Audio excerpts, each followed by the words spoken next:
Kisah Timun Mas dan Raksasa. Di sebuah kampung di Jawa Tengah, hiduplah seorang janda parubaya yang bernama Mbok Srini. Ia hidup sendiri sejak ditinggal mati suaminya beberapa tahun silam. Kesendirian membuat Mbok Srini menginginkan kehadiran seorang anak. Tiap hari ia berdoa agar Tuhan Yang Maha Kuasa memberikan seorang anak. Pada suatu malam, Mbok Srini bermimpi. Dalam mimpinya, Mbok Srini bertemu sesosok raksasa yang menyuruhnya pergi ke hutan untuk mengambil bungkusan kain berwarna putih di bawah pohon besar. Pagi hari, Mbok Srini pergi ke hutan tempat ia biasa mencari kayu bakar. Kali ini ia penasaran dengan mimpinya tadi malam.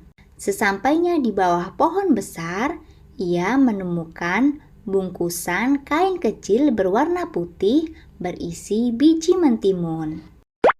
Tiba-tiba dari arah belakang Mbok Srini muncullah sesosok raksasa yang mirip seperti sosok raksasa yang ada di dalam mimpinya. Lalu raksasa itu berkata kepada Mbok Srini agar menanam biji mentimun. Kelak biji mentimun itu akan tumbuh menjadi seorang anak.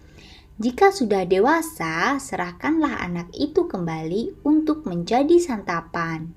Meski masih merasakan takut yang luar biasa, setelah bertemu raksasa, Mbok Srini membawa pulang biji mentimun itu, lalu ia tanam di pekarangan rumahnya. Tiap hari biji timun itu disiram dan dirawat hingga tumbuh menjadi tanaman mentimun yang berbuah.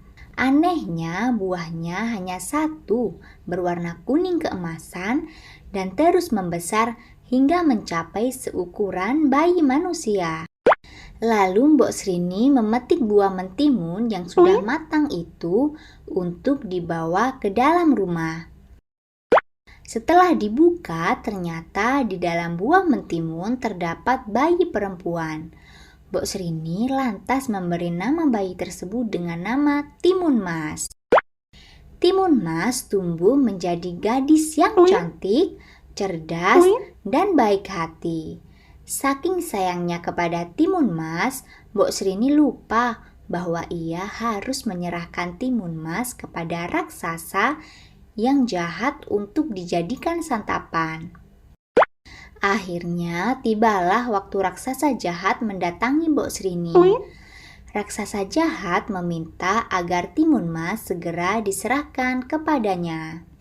Agar tidak menjadi santapan raksasa, Mbok Srini meminta perpanjangan waktu 3 hari lagi dengan alasan Timun Mas sedang sakit, sehingga dagingnya tidak enak untuk dimakan.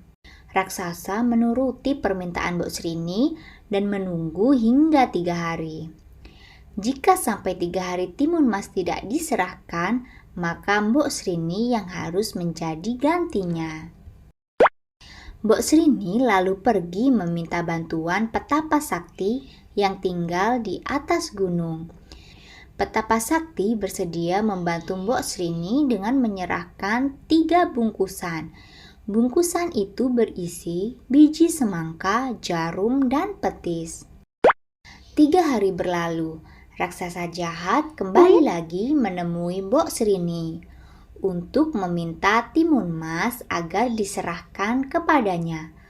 Mbok Srini tetap tidak bersedia menyerahkan Timun Mas. Raksasa jahat itu lalu mengamuk dan mengejar Timun Mas. Saat terdesak, Timun Mas lalu menebarkan biji semangka yang diberikan petapa sakti. Ajaib, biji semangka yang ia tebar berubah menjadi pohon semangka raksasa yang batangnya melilit tubuh raksasa. Tetapi raksasa berhasil meloloskan diri dan terus mengejar Timun Mas. Timun Mas lalu menebar jarum yang seketika berubah menjadi rimbunan pohon bambu. Kaki raksasa jahat terluka akibat tertusuk pohon bambu yang runcing. Meski terluka tusukan pohon bambu, raksasa terus mengejar Timun Mas.